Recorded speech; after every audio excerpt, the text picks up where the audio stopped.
it's your man Mac the Reactor, fresh out the trash compactor. Y'all know me by now. It's your favourite England-born, somewhat Australian-sounded Reactor. He's a big boss like Rick Ross. He goes harder than Slipknot. He's in permanent beast mode without even applying the cheat code, baby. He's so crazy. What's going on with this guy over here? You know I got locked down. Thank you so much for 1,000 subscribers. You know very well that this means I got some album reviews that are coming. As I've said, I'm going to start with Louis Tomlinson's Walls album. Then I'll be moving down to Harry Styles' Fine Line album because that's been asked for a long time. Then I'll be doing NF, the rapper's album. Then it sounds like I'm going to be doing a Katy Perry album because that's been highly requested lately.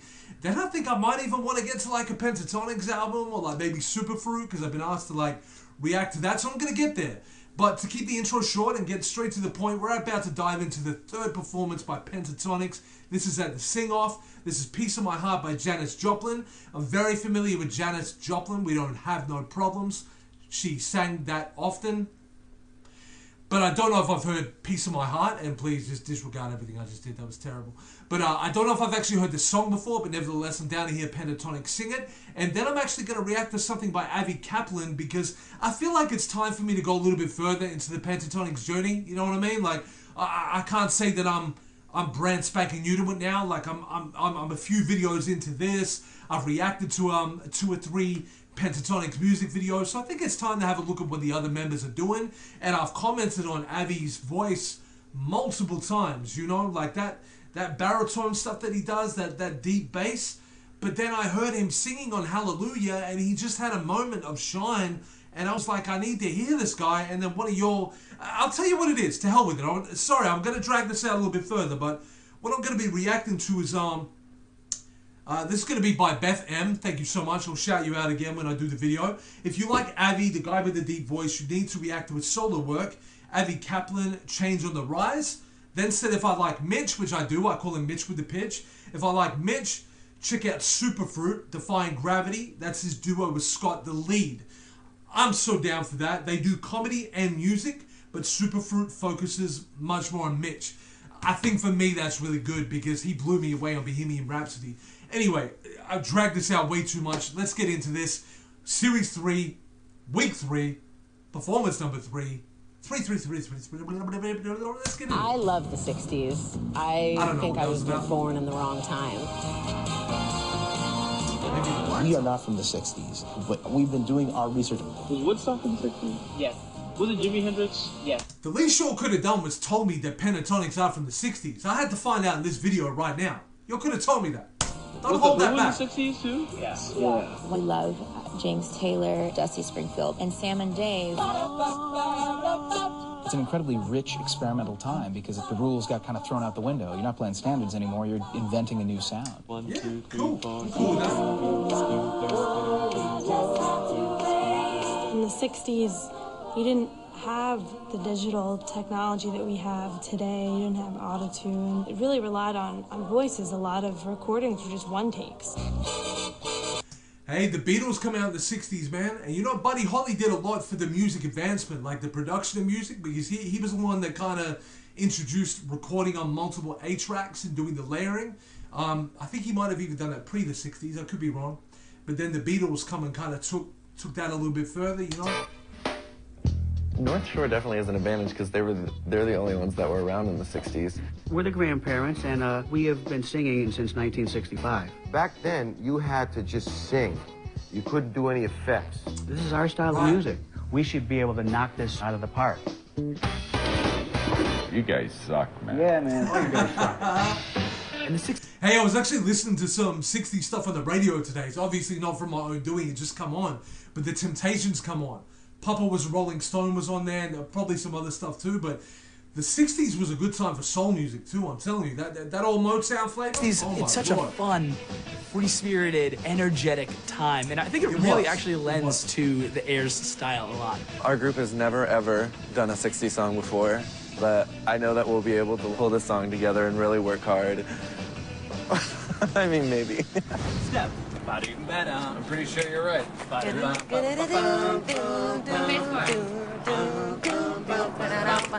when I was in college, I sang in the same a cappella group with Sarah Bareilles. One of the songs in our rep was I Want You Back, which incidentally is the same song Sonos is doing this week.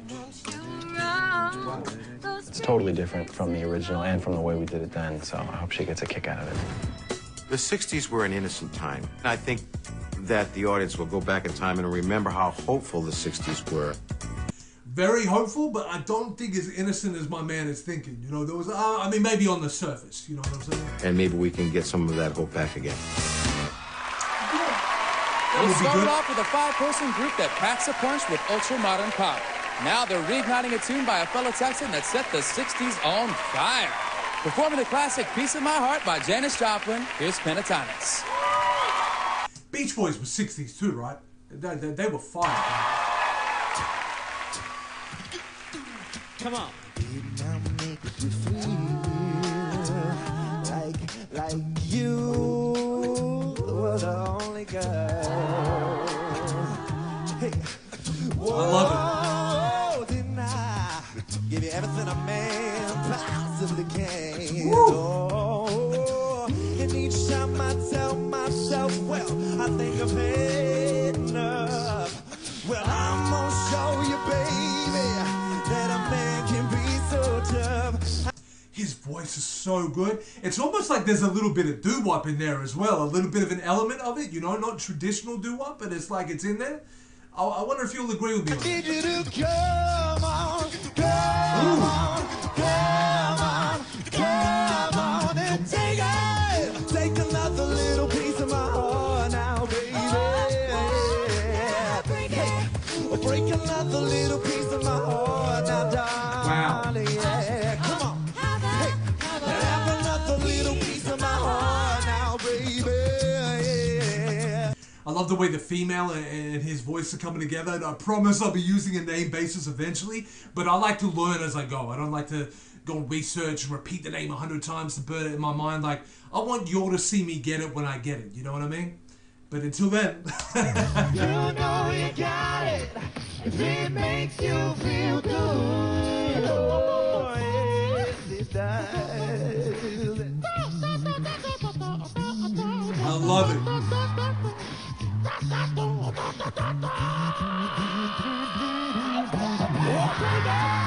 Take another little piece of my heart. This is so good.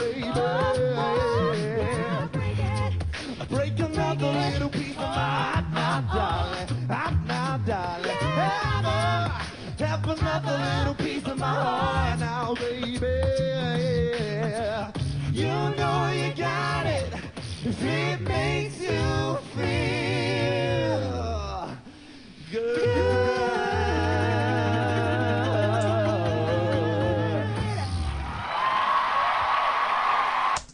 Look, you'll know I love Mitch with the pitch. You'll know that. You'll understand that. And am I wrong? It could have... I don't know if my ears were playing up with me a little bit, but I know that the black dude was beatboxing, right? And sorry, I will stop calling him the black dude at some point. But was it Avi kind of joining in on that too, or was I just hearing his kind of low bass tone and it was just blending well with it? I couldn't tell. That could be... it's probably my fault. I'm sorry about that. But it just sounded great. That's all I'm talking about. And the female, who will one day not be referred to as the female all the time, went so well with his voice. Like, my Lord.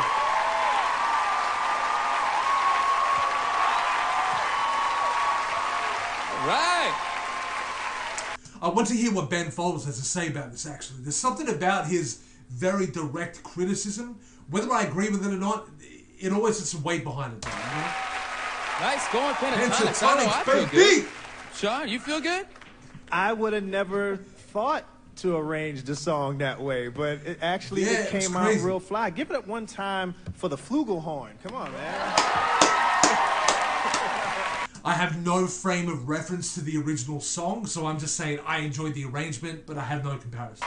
Kevin, that was off the hook, man. That was great. It was. The reggae feel and all of that was just a really great bonus to obviously a great record. Janis was an awesome vocalist, and you know, she had that grit and that grind when it came to her singing, and it was awesome. The way you guys spun it was a stone groove, my man. It was off the hook. I loved it. All right. Did you all agree with me on the doo-wop feel to it? Because, I mean, no one's mentioned that yet, so I'm wondering if I was a little bit off with that. But I kind of felt like there was. Sarah, what'd you think? I was hoping I would fill up this page with all sorts of notes, and I just was like, you know, just staring at you guys, giddy the whole time. I thought that was great. I, like Sean, I didn't expect the arrangement to go that way at all, and I thought that was a really cool, smart choice to sort of put this song into a place where you guys could really sort of make it your own. I love that phrase. You made it your own, man. I thought, Kevin, you killed it, both on trumpet or flugelhorn. Yeah, he did that. Great, I love it. I thought you had a great groove. And I think you guys have just a really great blend. I think at some point I was kind of missing the powerhouse of your other arrangements and choices, but it's so great to know that you're versatile, and you did it really well.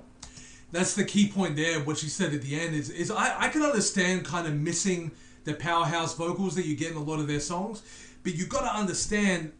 I mean, I'm not saying she doesn't understand this. I guess to just lend my criticism to it would be, you can really risk overdoing it too, because you don't want to. When a song doesn't really have a need for that, it doesn't have those belter moments. You don't want to just make somebody like Mitch just come out and belt out some notes when it's not really. You know, and at the same time, to finish off what I was trying to say there, sorry. I was just trying to say it's not really needed all the time. Now, the other thing I want to get to is that the thing I really like about Pentatonix is that they don't need to rely on one particular member at any point. You know what I'm saying? Like, they could easily, say if they were singing something like Papa Was a Rolling Stone by The Temptations, right? That has a lot of low bass vocal in it. So they could easily rely on Avi for that. But I think if they did that song, they wouldn't make it all Avi. I mean, obviously, he would take on the obvious parts, but I think they would all try and grab some shine and show some diversity. And I think the fact that they didn't just rely on Mitch to just belt it all out and all that kind of thing just kind of goes to show that they're not there to play it safe. That's the impression I'm getting from the competition. No playing it safe. I understand playing it safe might make sense when you're trying to win a competition, but if you're trying to actually show who you are and like really, really show yourself as a group, you're not going to get so caught up in that. You're going to kind of show your diversity and show off what you can do as well, even if it's at risk of, maybe not doing what was safer, Well anyway, done. I hope you all didn't hear me burp as well. I tried to keep that low key. Ben? Well, my favorite musical groups take risks, and sometimes they bust their ass, and sometimes they do a great job, which is what you guys just did. That was great. Like, you nailed it that time. So I feel like he agrees with me to some extent.